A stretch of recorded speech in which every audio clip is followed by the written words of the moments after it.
According to Jenny Splitter, author of the blog titled "Stop Telling Me I'm Poisoning My Kids, Food Crusaders, Sancti-mommies, and the Rise of Entitled Eaters," I am surely one of the poster children for entitled eater kids. And of course, my mom, a Sancti-mommy. Why? Is it because we are telling people who don't eat organic that they're poisoning their children? No. It is simply because we choose to eat organic, non-GMO foods. This is a vlog to all the self-proclaimed science writers who just love to criticize moms who make different food choices from them. We are shocked by the way they talk to other moms, using words such as snobby, entitled, anti-science, fear-mongers, sanctimonious, lying scumbags, and a word that I shouldn't even use, dip bleeps. Of course, we are none of these things, and you can't help but wonder why they must be so condescending and feel the need to name call, like children. Why not try to make your points without the vitriol? While anti-GMO activists do question and are often angry at the huge biotech and big food companies whose sole purpose is profit, these bloggers are verbally attacking actual people, moms and their children. First of all, the tone of Splitter's blog is so patronizing, or some might even say sanctimonious. One of the definitions of entitled is believing oneself to be inherently deserving of special treatment or privileges. I'm pretty sure most people don't eat organic food because they believe that they're deserving of something. That doesn't make sense, like, at all. We eat organically because we believe it is healthy for ourselves and our families.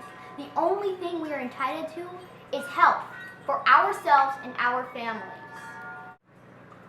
My family is not snobby, and we certainly do not live a luxurious life. In fact, we live on a very tight budget and prioritize healthy foods.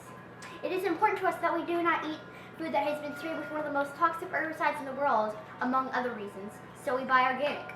We are not food alarmists or fearmongers either. More of the pro-chemical bloggers' favorite words to describe us sanctimonious entitled eaters. As you admit, health problems are on the rise. And it's funny, while you don't have the answer, you just know that it can't be the increasing number of toxins in our food and environment. Let's look at some of the statements from Splitter's blog. A non-GMO organic cupcake sweetened with honey is still a goddamn cupcake and a lot less healthful to a growing body than some conventional chicken and green beans. Seriously? You are comparing chicken and green beans to a cupcake. The insinuation that we are stupid would actually be insulting if it weren't so ridiculous. Obviously, an organic cupcake is a dessert. It would never replace an actual meal. Jeez. Another quote. These moms refuse to accept the huge body of scientific evidence deeming these foods safe. Sure, if Splitter means that you're not going to instantly drop dead after eating a genetically modified food, then you're safe in the fact that they don't immediately cause death. But here we go with one of the pro-chemical bloggers' favorite ways to attempt to refute everyone else. They like to pretend that they're the only ones who believe in science, and any other science besides the kind they believe in is pseudoscience.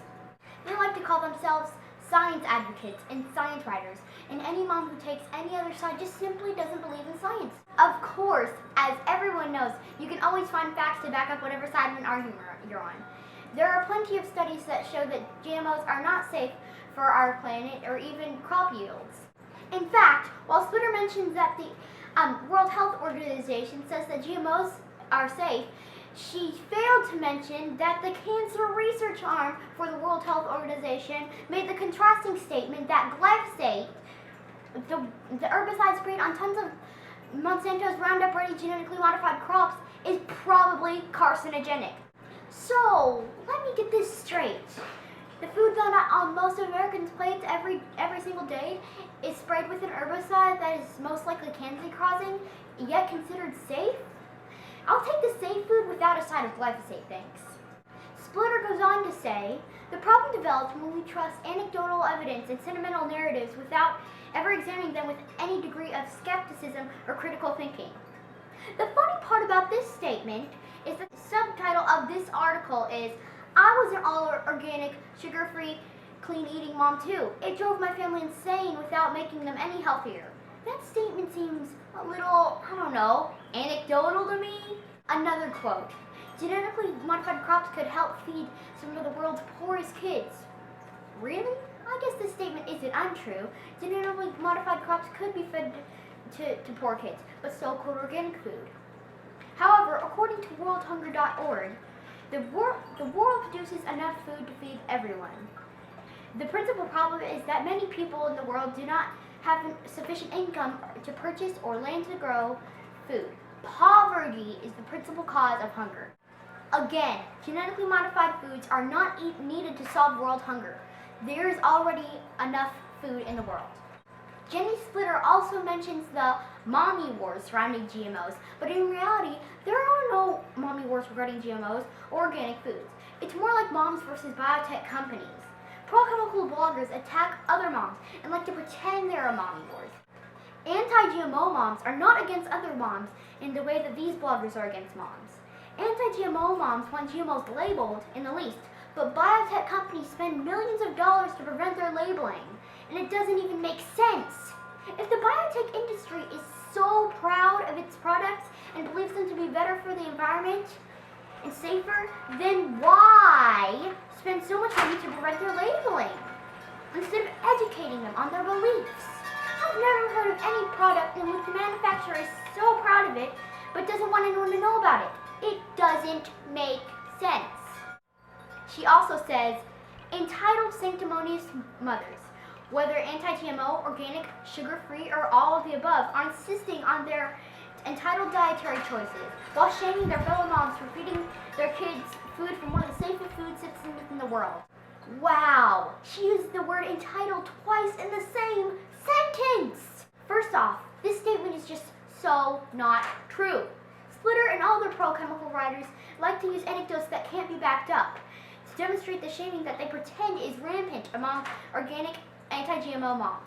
For example, the very first sentence in her blog, "You are poisoning your children," the woman told me calmly before walking back into the crowd of activists gathered for the Food Justice March.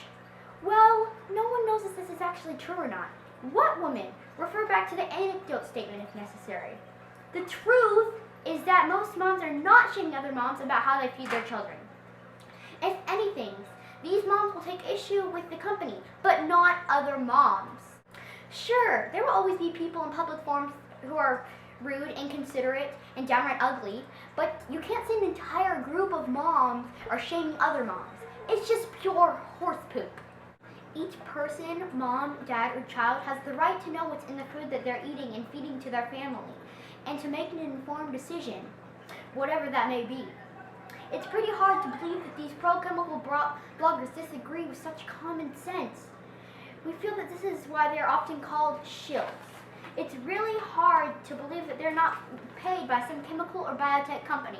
Articles such as this are becoming more and more prevalent. You will find these articles written by bloggers who call themselves science bloggers or advocates who are skeptical. They like that word a lot too. Again, they're trying very hard to make their readers believe that they have the science solely on their side. And if you don't agree with them, then you don't like facts and science, and you're basically an idiot. The problem with science is that you always have limited information, and the information that we do have is always evolving as more and more research is done. I wasn't alive in the 80s, but I heard low fat was all the rage. Talk about bad science information that was pushed on the American people 20 to 30 years later. We found out that the science back then was wrong. Being skeptical about GMOs is to err on the side of caution, in our opinion. We truly do not know what the consequences are.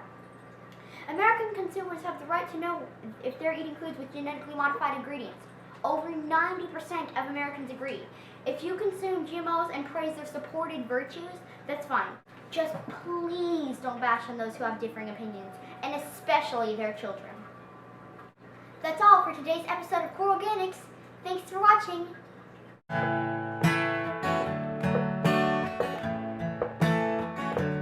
Core Organics. Core Organics.